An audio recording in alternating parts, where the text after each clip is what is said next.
Hello, everyone. Welcome to the Total Discography Podcast. My name is Ethan Amory. And I am Adam Robb. And today we're going to be talking about the Green Album by Weezer. Are you excited, Adam? Oh, yeah. We've had this thing where we've tried to do this podcast for a long time, up to the point where two other podcasts have emerged that are basically the same as ours. Yeah, it's in the time that we've been trying to do this. It's kind of crazy. One called the Discography Podcast, where they go through different artists. And I think theirs is a different direction where they take like the entirety of their discography and they put it in one podcast. And then there's another one called What's With These Homies, talking about Weezer.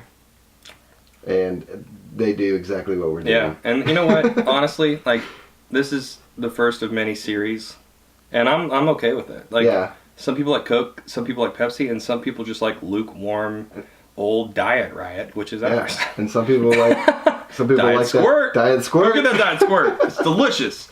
So what happened was we did a Blue Album and a Blue Album episode and a Pinkerton episode, and then I was like, "Hey, I think these are terrible." Yeah. So when Adam came over to record the Green Album, I was like, "Let's do this instead." So then there's another delay. Then we eventually did new episodes of Blue and Pinkerton, and then the next week when Adam came over to the Green Album again, it just wasn't working. Yeah. Adam was just you're in a little bit of a funk, and we were going to a concert, and so it just wasn't feeling. We just stopped. We have the footage. Maybe I'll put it at the end of this or something. Yeah. But so we just stopped it. So, and then last week I couldn't do it. Or you couldn't. The last couple. So anyway, there's this thing. The fact that we're recording an episode about the Green Album right now is a huge deal, and also it's kind of metaphorical. Yeah. For the Green Album, because yeah. As everyone knows, our first two podcasts were amazing. Like, people love them. Like, yeah, we had 4 downloads on Podbean, 2 for each of us. Nice. Like, yeah, that was just us. Yeah, okay. I was making sure. You gave him this look like, really? No. You just believe. Who were they? You're like, wow, we have fans. Like, we've arrived. It's not even on iTunes. Yeah. It should be on iTunes. Yeah. We've had some issues, and we had to talk to Becky from Apple, and it was I like how you changed your name from Nikki to Becky. That was cool. Is it Nikki? Or was it Becky? Well, but here's the thing. Let's just, as we get into the Green Album, I think that our experience trying to record this episode just perfectly emulates. Because, you know, the Green Album is the third album from Weezer. It came out in 2001, which was 5 years after Pinkerton. And they had like a 5-year hiatus. It was weird. They tried to do other stuff. Apparently, Rivers had another band called Homie, which I didn't even know about. Did you know about that? Oh, yeah, I knew about that. Didn't know about that. You're more... Well, they all had different, like... Are you more well-versed in the Weezer-verse? Maybe. Of course. After... It's Dr. Seuss up in here. But yeah, they all kind of had, like, you know, after Pinkerton, they all kind of went and... Some people did different bands, and it was... Yeah, like, I think Brian Bell, he was in another band for a second there. I don't know. Well, so anyway... Matt Sharp, who was their bass player, quit during this time. He was in some of the sessions and then eventually just walked out. Apparently a lot of the band was really frustrated with Rivers. Yeah. He was like going through depression. He wouldn't show up to practice. It was just like a big thing. But in the meantime, much like our podcast, unbeknownst to Weezer and unbeknownst to us, our Blue and particularly Pinkerton was developing this huge fan base. Oh, yeah. Then they didn't know. That's such an interesting... I read about this. Like, they did not know, like, during this time that people loved their album this much. Because you got to think, too, there was no social media. Oh. So, like, there wasn't really... And they weren't really touring. So there was really no way for them to know that people were listening to this album and loving it. Because they just saw it as a colossal failure on every front.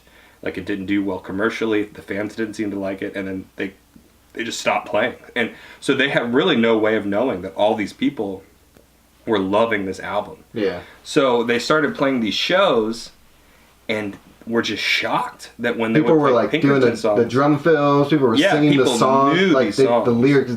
They loved them. Yeah. Like, they were freaking out over Pinkerton songs. Yeah. Just blowing like, their minds. Can you why? imagine, like, thinking that you just did this horrible thing that everybody hates, and then all of a sudden just slowly finding out that people love it, and you're like, and that, why all of a sudden?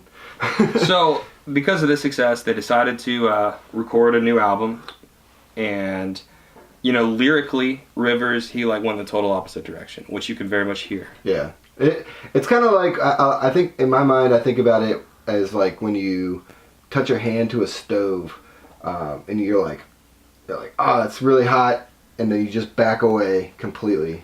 I think that's kind of the situation. But then eventually you start slowly you're like, you love the burn. And then you get an addiction to pain. Start putting the cigarettes on start on your poking hands. it, like burning it, and then poking with a needle. Yeah. Next thing you know, it's like some S-Town shit. Yeah. I don't know if anyone ever listened to that podcast, but if you did listen to it and you remember it, you'll get that reference. But anyway, so they go into the studio. They didn't have a producer on Pinkerton, and the record label made them. They're like, no. They're like, you're not going to do what you did last time.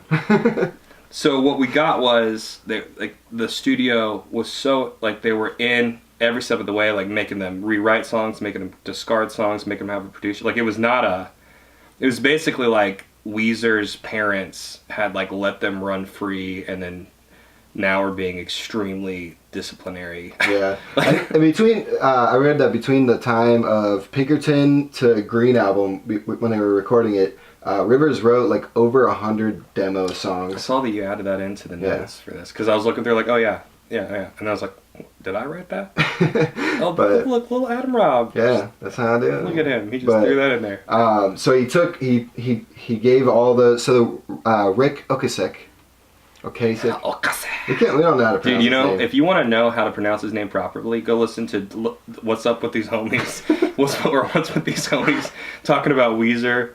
They'll probably have Rivers on the podcast. Yeah, that's where they're at. Yeah, as opposed to where we're at. We're in Ohio. We're just stumbling through Los Angeles, California, trying to explain how this record came together, barely. And they're just we have the producer here.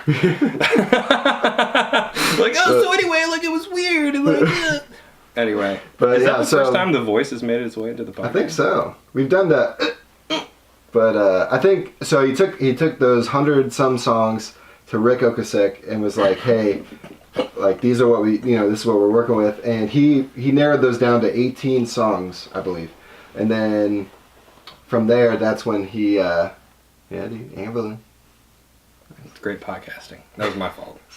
I pointed at something and totally threw Adam off track. Yeah. Oh well. You ready to get back to the shack, track by track? Don't let go. All right. So the album starts off with "Don't Let Go." I think this is a strong opener. Yeah, it's a good. When I listened to it, because when I prepped for this podcast, when I threw Green on, and it had been a long time. I was like, man, I haven't listened to Green album in years, probably. And I brought him back. Oh yeah, I was and I'm like, okay, I think I'm gonna like this. And even some Weezer haters are still in on Green. Yeah, they still. Which is weird after listening. Leslie Jones, she still gets on the Green. Leslie Jones. If you want to hear some insight into that skit, the Weezer skit, you can listen to the What's With These Homies talking about Weezer podcast, because apparently that guy, the writer of that skit, was on that podcast. They talked with him. Yeah. If you guys want, I can get my dog to bark. That's about. And you could pretend that's the dog from Ratatouille. Yeah. Don't Let Go is a very basic song. What we're gonna be. It sets the tone for the rest of the lyrically, album, when you look at Pinkerton, it is the most raw, honest, embarrassing, insane album, both musically and lyrically. Yeah. And what we've discovered listening to this, it is almost like cookie cutter relationship, breakup lyrics, guitar solos. I mean, you could just tell Rivers and the band took a sharp 180. They were like, nope, we're not doing Pinkerton again. Yeah. So what we got was, Rivers even says he very specifically tried to write not from his perspective and from someone else's, and just very basic love songs.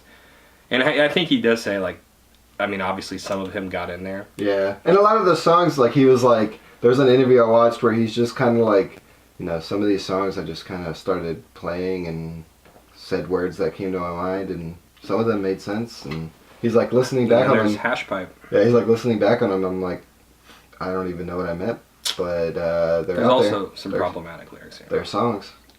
But I do like the ooh. Yeah, and that's the thing about this album is that there's some hooks. There are a lot of it's very hooky, and I don't think it's as hooky as Blue album though. This album has some hooks, but I'm just kind of bored. Whereas Blue, I'm whoa. And the thing whoa. Anyway, so listening back on this album, every song that is playing, I can sing along with it super easily, but I'm not that excited to be singing along. No, it's just fine. It's just fine. Yeah. Like, it's like probably better than I could do. Yeah. And I noticed that each song is like the get in, get up, get out method. Where you just, they It's get here in. it is. Here's a song. It's a very short album, 28 minutes. And we're done. Yeah. So Photograph, it seems to be a song about like reaching out and taking what you want rather than like sitting around, and is using like a metaphor of like this is what love looks like. And yeah. I like the groove on this song. That's a good song. Like, if you want it, ooh. There's a lot of like snapping. Yeah, a lot of snapping, a lot of oohs, a lot of like ahs, a lot of what have yous. Hash Pipe is it's a weird song. Yeah. Oh, actually, Photograph. Let's go back to that. Oh, we're going back. We're breezing through these pretty quick. Well, we spent a long time on Don't Let Go. Yeah. So I wanted to just swing on by. But Photograph, I found this this little factoid that it was the first single in Japan. It was one of the biggest songs. Photograph. I don't know why. It's interesting. There you go. I feel like they have like a very interesting like fan base in Japan. Yeah, there's a lot of like with most albums. Yeah. The single will be different in Japan, and there's usually like bonus tracks on the Japanese version. I don't know why. And I think that just speaks to like that's not just Weezer though. That's like Japanese culture. Like they have like this interesting love for American culture. It's almost like a mirror image of River's love for Japanese culture. But anyway, Hash Pipe was the first single. The studio was pushing for, I think, what was the studio pushing for? Don't Let Go. Yeah. And Rivers just, like, I guess like, no, this is where he drew the line. He's like, I will make shitty, bland lyrics. I will make shitty pop songs. I will let you guys tamper. I will let you give us a producer. I will throw away songs for you. But Hash Pipe will be the first single. Like, that was, like, his only thing. He was like, that is all, like, that's my only standard. For the music video, we gotta have sumo wrestlers. Absolutely. That's my only... Japanese. Yeah. But apparently, it seems to be a song... He said that... Rivers said that he wrote it the same night as Dope Noise. Dope Noise? And they took, like, or noise. He said noise. No. He took like a bunch of Ritalin and 3 shots of tequila, and then next thing you know, always a good time. He wrote "Dope Nose" and Hash Pipe, and apparently it's about like a transvestite in Santa Monica who's like trying in like Santa Monica. Like, I think that this song is the closest lyrically to Pinkerton because it's just nonsensical. When I think about this song, you know what always it's like El Scorcho. You know what always comes to my mind? No. Woody Harrelson in Anger Management when I haven't seen that movie. You never seen Anger Management? Adam Sandler? That's what I just said. Oh, I guess I just said. Well, then you'll never get this reference. Yeah, and neither will our loyal listeners. I'm sure that everyone here listening has seen that movie many times. I mean, Anger Management, I think, is one of the couple last films that Adam Sandler made that were like I actually enjoy. I don't know. I feel like his brand is pretty consistent. Just like Weezer. Anyways. Island in the Sun. Ah, dude. I love. Hip. Oh, dude, that hip, man. So, Island in the Sun is one of I might change my mind at the end of this podcast, but I think it's my favorite song of this album. You know who else's favorite song it is off this album? Everybody. Everyone. Myself included. But I think I have a very nostalgic, okay, so 2001, I was 11, and my aunt took me and my brother on a road trip to Arizona. I 100% thought you were going to say my aunt took me to see Aerosmith. Like, that's just what I thought you were going to say. You're like, I was 11 and it has nothing to do with Weezer. My aunt took us to see Aerosmith. No, but she took us on a road trip from Ohio to Arizona, and like I've realized like through my experiences with Weezer, a lot of Arizona comes up. Yeah, Arizona comes up a lot. I don't know why. At least with Pinkerton and Green. Yeah. But so she and it was on the radio. It was like that summer it came out. It was on the radio. It was playing almost every other song. Dude, I'm sorry. I'm just having a thought. I think that Island in the Sun is in the movie Mr. Deeds with Adam Sandler. I don't know. Dude, I'm literally just thinking that right now. I'm gonna look it up. You keep telling your story. I'm gonna look that up. So that would be amazing. Yeah, dude, that'd be hilarious. So on the way there, Like, I remember listening to that song, and I was like, I love this song. Like, it just reminded me, because it was like a vacation, it was the summer, it was awesome, everything was shiny and summery. And, I went to Arizona for... Yes! Was it? Dude! Dude! Look at that. I have not seen that movie in at least 10 years. I promise you. And I hadn't even thought about it. That's crazy. And then, I love for Mr. some Deeds. reason, you're just saying it was in this... Like, I don't know. Like, I don't even know why, but we were just talking about... Because I was talking about how Woody Harrelson plays a transvestite in Anger Management. And then I was just thinking, like, Adam Sandler movie. And I was like, wait a minute. I think... There it is. There it is. Number 7 on the soundtrack of Mr. Deeds. What was it playing? Was he in like the? He was in. I remember like helicopter? opens up on his bedroom. Like it's like panning across a room. I just remember it in my head, and I remember. I think the reason is because I was like, oh, Weezer. Yeah. I don't know. I'm just. Awesome, that was insane. Dude, Adam Sandler. No one else cares, but I care. That's funny. Sorry, I didn't mean to interrupt your story. Oh, that's alright, dude. Are you done? Gotcha. Anyways, we have this thing where we try to distract each other, and it makes. But Island in the Sun, like Weezer has a lot of songs about like taking a holiday, taking a vacation, like escapist songs, and a lot of their albums, and I love it. Like, I think you're a little louder. Yeah, sorry. Okay. You're just yelling into the condenser. I'm no passionate about it, bro. Anyways, but Island in the Sun. Island in the Sun. It is a simple song. But it's an amazing song, and it's catchy. And it's very Beach Boys-esque. Yeah, like the one thing I love about this is also the music video. The one thing that you love. Got that Spike Jones. It's the only thing you love. I said, or another thing that I love is the Spike Jones. Spike Jones. This is actually the multiple personality disorder years of Spike Jones. That was a terrible joke. Joneses. Cut that out. Yeah. And But there's also another video for Island in the Sun about the way that you say island every single time is really funny to me. It's like you can't say the word island. Listen back if you're listening to this. Listen back to every time Adam has said that. He goes like Island. Island. Like, the one thing about island, it's like you suddenly sound drunk just for that one word. It's like your voice is you're slurring that word. I took some Ritalin and some shots of tequila before this podcast. What was that? I just feel was that outside? Anyways. We spent a lot of time on Island in the Sun. Yeah, but there's another video for Island in the Sun, which I always forget about, and it's about like a Latina wedding. Yeah. Or a Mexican wedding, whatever you want to say. Anyways, Crab. This is a song that River says is about frustration with the opposite sex, which is like kind of a mind-blowing concept for a pop song. You know, like, whoa, what if we did something about like frustration with the other sex in like terms of relationships and dating? Yeah. Would that be crazy? Like a new concept. Maybe we could they should do like a whole album. Honestly, I don't know if it's been done since that. Yeah, like I think this might be the only song in the history of music that is about frustration with the opposite sex. Dude, that just blew my mind. It's pretty crazy. But I never realized that crab. And for some reason, I always thought of it as some kind of a reference to like an STD. Yeah, that's maybe I put that on there. Sexual diseases ? But it seemed it's like crab if you want it. Like crab what's up, dude? Crab if you want it. She won't be like it's like I'll get you crab. I'll get you whatever the hell you want. Like I don't care. Yeah, and he's got this weird verse like about putting knickers on, which I'm like, what? She put a knick. Yeah, because she's like, I'm gonna get. I always thought when I first heard it, I thought it was nickels. Like she put nickels on. Apparently. I'm like, what does that mean? I thought weird. Yeah. So like I wrote down here, sex taint, sexual assault, like crab at the booty. What the hell does crab at the booty mean? Like, and then there's one line. Are you trying to like pinch the booty? Maybe what's the line? Hold on, let me find it. There's know. This line where it sounds like he's saying taint, which is you want to explain what taint is?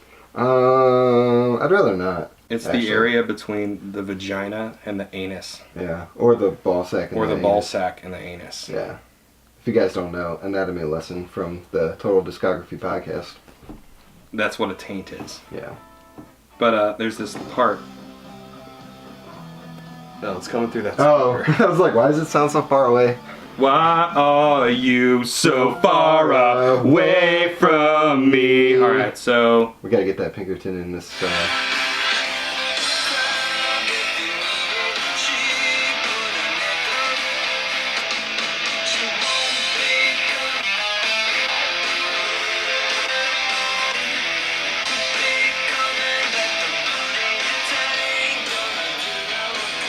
Crab at the booty, tain't gonna do no good. Yeah, I don't know. So it's like, it either is crab at the booty, ain't gonna do no good, or it's the way he delivers that line I think is like it's supposed to be a double N taint tandra. I didn't really think we were gonna be getting that explicitly into what a taint is. Yeah. Alright. Are you ready to get knocked down and dragged out? That was really dumb. So anyway, supposedly Knockdown Drag Out was inspired by Green Day. Yep. Particularly their song Worry Rock.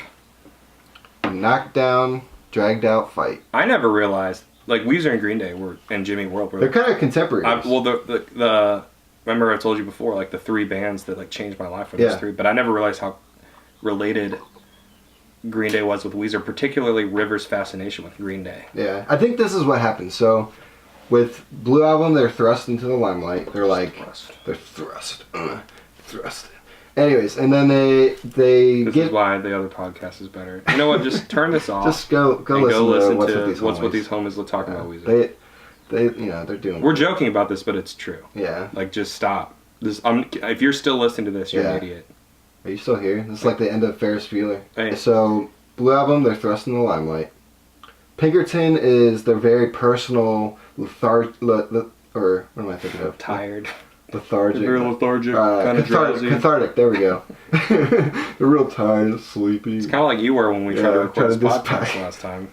You guys should have seen him. But anyway, so they get this feedback from their fans and from critics, and they're like, "We're not going to do that." And then they're kind of like looking around, and they're like, "What is working out there? Like, what if we're going to put out another album? What is out there that people, are listening to?" And Green Day is always kind of like, they make fun of Green Day and Pinkerton, and they're like, this girl doesn't know what Green Day is, and so that's funny, whatever. But I think that's, they kind of look to Green Day for like inspiration. They're like, what can we do? But what was Green Day doing in 2001 though? I feel like Green Day was not doing well in 2001. They were doing better than Weezer, I guess. I don't know. I know that Green Day had this lull, and then they hit it back in 2004 with American Idiot. Yeah. But this sounds Speaking of American Idiot, I had this thought earlier on the drive here. I don't want to be an American. Anyway, if there was to be a Broadway musical / play made out of a Weezer album, which album would you choose? Like American Idiot from You kind of just throwing this at me in the middle of the track by track. Okay, we'll go back. We can come back to it. I just had a thought, and I thought that'd be. You know what? Let's just stop. I was actually going to ask you. Yeah. What are you most ashamed of in your past? Just real quick. I was thinking about it earlier, and I thought, you know what? In the middle of talking about Knockdown Drag Out, this seems like a good time. Well, no, this is the song that was most. I get you. I'm being an asshole. Just being facetious over there. This song is completely forgettable to me. Yeah. Like, honestly, right now, I can't tell you how it goes. No, I don't know. Like, and then I think like once I start playing it. Guitar solos galore. Oh yeah. It's that thing like you can't remember it. That's how this whole album. You can't remember the lyrics until like you play. They're like, oh okay, I know. Oh yeah. Something knocked drag out. Yeah, okay. Smile. I like playing it a little bit. Smile is fine. Yeah. It's just the most bland. It's got the most cheesy lyrics. You know how like they're developing software now that can make. Oh yeah, like songs. when Guitar Hero. I feel like when Smile is a song that's like right now artificial intelligence could create. Oh yeah, especially. Oh yeah. Like seriously. Like it's just that. It was like when GarageBand was first like. Yeah, and you could just get those loops and take it and then take the loop and just drag it for like 2 minutes. That was pretty much what this song is. And my only notes for Simple Pages is this different than Smile? Yeah, like it feels like it could be the same song. That's just like a little. I feel like Simple Pages is a good way to like. This is what this album is just simple songs. Yeah. Simple Pages on my mind. And then, I mean, there's not even much to say. I mean, we've already spent too long on this track by track. Yeah. This song's pretty good. Glorious Day? Oh, I'm a fan. That's pretty good. I mean, there are nice guitar lines. Like, I couldn't write a guitar line like that, probably.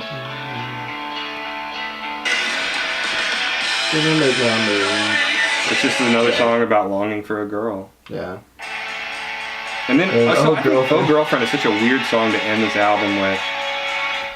Like, it just kind of happens. It just I feel like this album just ends and you're like, did they cut the last 3 songs or something? Like, it's only 28 minutes long. There's something missing from this album. There's just nothing. It's just such an I think people overuse the term uninspired when it comes to like movies and especially music. But I think in this case, this might be what invented the term. I think it's deliberately uninspired. Uninspired, which is interesting. I feel nothing when I listen to this album. Yeah. Other than thinking, like, I think that the song "Island in the Sun" was in the movie Mr. Deeds with Adam Sandler. Yeah, and that's the only song out of this album. That's my biggest takeaway. That I could be like, I have like an emotional, nostalgic connection to. Mine is just with Mr. Deeds.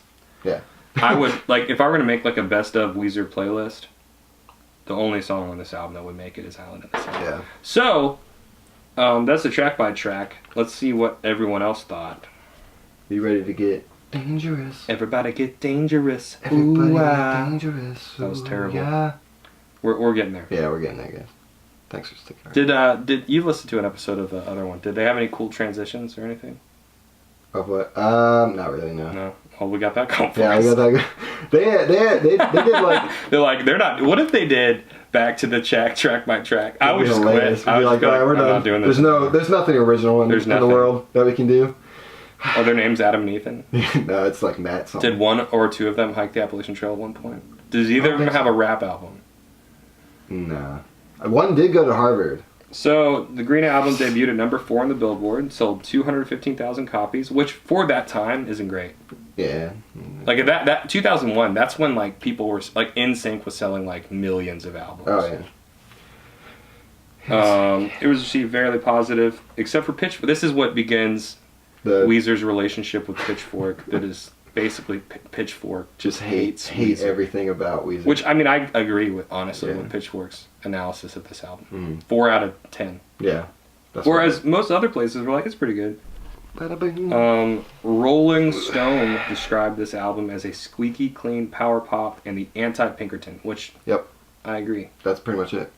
And then can I read this quote from Stephen Thomas at AllMusic? I really want you to read this quote from Stephen Thomas. Alright. It says, "This may seem like nothing special. It's just punk pop delivered without much dynamic range, but with a whole lot of hooks. But nobody else does it this well, no matter how hard or how many bands try." Just kept reading. But yeah, and I think that's such a it's okay. I don't agree with that quote. You don't agree with it? No. What part? The part where he says, "Nobody else does it this well, no matter how many bands try." Yeah. There's a lot of people that do this kind of stuff. But like, I mean, I guess if they did, again, like, it seems like artificial intelligence could have just created this album. Yeah. So if you consider that doing it well, like, you know what other album came out in 2001? Bleed American by Jimmy Eat World, which is it's one of my all-time favorite albums, but it's also just amazing. Like, it's not just mine; it's like a beloved album. So like, everybody. And then Weezer and Jimmy Eat World are pretty different, but they're also like they're in the same wheelhouse. Yeah. And that album's drastically better than this. Yeah. So I don't know. Yeah. You probably never listened to it, have you? Except for The Middle. Have you ever heard the song The Middle? Yeah. That was a joke. If you haven't heard that song, I don't even know why you're listening to this podcast. If you're listening to a podcast about Weezer and you've not heard the song The Middle by Jimmy Eat World, I don't know what happened. I don't know what we're doing. Where did society go wrong? Weezer lore. We don't really have a transition for this one. I feel like we should have maybe like a Lord of the Rings, like. So we have Weezer themed transitions for everything else, and then for this one, Lord of the Rings, or some Game of Thrones. Dun dun dun dun dun dun dun. Weezer lore. Anyways, I feel like so when we're putting this into the Weezer lore, into the Weezer verse, into how this has shaped the Weezer we know today, is the first 2 albums. That's like the first. They were just real, like Rivers being real. Like, here's some songs, here's me, here's music, and then this album is what kind of, like, last episode I talked about his like the reaction to Weezer is like Rivers falling into the goo and turning into the Joker. Yeah. This is like the first time we're trying to be a stand-up. This is like the first. Yeah, this is like the first. I've not watched that trailer. Yeah. Don't. Okay, never mind. I just read the entire Joker movie in one sentence. Sorry, dude. I did not know. Is that such a weird thing that he would try to be a? I know. I didn't know that though. Oh well. Sorry. Anyway, man, I hate you. So, Man. Ethan has this thing where he just doesn't like trailers or doesn't like to, before a movie or something, he doesn't like to spoil things. And for me, I don't really care at all. Alright, so Weezer lore. So, this is the first one that he has created. Not, as we talk, like Rivers, as we know now, is not, we don't know who he is. He's become like a troll. Like, he just trolls people. Yeah. And this is his first time. He's like, you know what? I'm not putting myself out there anymore. I'm just going to do something that's not going to get close to me, that can't hurt me. And this sets the stage for everything else that has come ever since. It was very defensive. And so that, it's not, I think better Weezer has come since then. But all of it, like, I don't think he's ever done anything like Pinkerton. Oh, yeah, no. Like, all of it is kind of like this. Like, he's like, I'm just going to, he's known for having spreadsheets and piecing lyrics from like one from like 1993 with one from like 2017 and just putting them in the same, like he just kind of puts songs together now like artificial intelligence. It's kind of like what do they call it? Like when you fill in the words and it makes a story. What are those called? Mad Lib. It's basically just Mad Lib. And so lyrics. This wasn't done as well because this is like the most generic version of it. Yeah. But so that kind of just sets the stage for the Weezer that is now. But like I think Weezer's gotten better. And like at that time, I don't even know, like, because now he's so famously self-aware and funny. I don't even think he was that at this time. He was just like, fine, I'll just write this generic pop rock album. Yeah. But to their credit, they, like, throughout Weezer's career, they have maintained connections with their fans. Like, there's a lot of bands out there that, like, they put out a couple good albums, and then everything else is kind of forgettable. And Weezer has parts of that, like a lot of their albums are just forgettable, kind of, you can gloss over them. But maybe not though. But then that's what we're gonna discover with this podcast. They are still able to maintain, like with the Red album when they came back with that. They partnered with all the YouTube stars and like they made those videos. They broke a ton of world records in one of their videos. Like they did things that kind of kept people like, oh, Weezer still rocking. I don't know if I've said this on the podcast or not. I've definitely said it to you and just before. But Weezer to me seems like Star Wars. Yeah. Where at this point I think there's more bad or mediocre Star Wars movies than great Star Wars movies. Yeah. But one of the biggest, most rabid fan bases in the world that will see every movie. Yeah, they'll still go. They'll still buy tickets and line up and dress. It's like because of the first two Star Wars movies. Yeah. That's like what. Same with Weezer, and like that will always be that way now. Like Weezer can now. Another thing I like about Weezer, like I just read this article where Rivers like, yeah, we're like got 2 more albums written. Yeah. And he's like, and we realize that no one wants this. Like he's so self-aware, but also they're still doing stuff. Like at this point, it's so easy to just be a legacy band and just have a job and you just go tour Blue and Pinkerton all the time. Yeah. Like they could just stop making music and do that for the rest of their lives and do fine. Yeah. But they keep doing stuff, which I really appreciate. Mm-hmm. Like even if it's shitty or people don't like it. Yeah. Or it's just okay. Or it's great and people just don't want to give them credit. Of covers. Like White Album. Teal Album is amazing. Best Weezer album in years.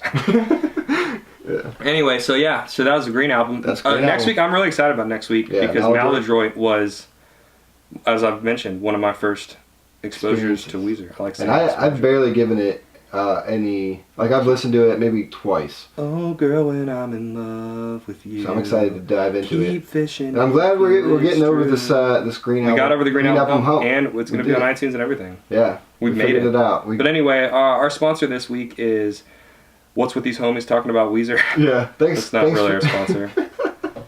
No, but so I was listening to it, and the guy, he was talking about other podcasts, and this guy, he has like 2 or 3 other podcasts, I think, and he was like, he's kind of got the attitude of like, he's like, we can be friends with other podcasts, and I was like, wouldn't it be crazy if we like contacted him and be like, hey, look, man, we're doing the exact same thing as you. We should just do a joint podcast. That'd be hilarious. What? I mean, how would we do that? There's ways. Like, they're already on an album, something, right? I mean, it doesn't have to be about an album. Maybe it's just about our love for Weezer. We do another podcast. Oh, you're talking like an episode. Yeah, like I thought you meant like... No, not with like, it. What if we just do it together? Can we just come in? Can we just be a part of your podcast? We're just Well, you got way more research. That's what I was like. What is he talking No, about? I mean like just like an episode of just us Maybe. Who knows? We gotta like get this out two there. Weezer fans or 3 Weezer fans. Maybe even 4. 4 Weezer fans. What if we did a joint podcast with that guy and Rivers Cuomo? Dude, and Rivers just opened up, told us all this stuff he's never told anyone. Dude, that'd be amazing. Mainly because of our podcast. We have no name. No one knows who we are. We have no credibility. People can't even say total discography. No, like you can't even say Island. We'll see you next week. All right, thanks, guys. Oh, yeah. What were you gonna say? Subscribe to YouTube and follow us on all the places you can get podcasts. I don't like it when people say that. Well, subscribe to us where you can get a podcast because they're obviously like they know that. Yeah, but maybe they're listening to a podcast. Maybe they're just testing. If they're listening to it, they know how to get it. Like, well, I mean, it's over now. It's not gonna be in this. It's whatever. It's whatever, man. It's whatever, man. It's over.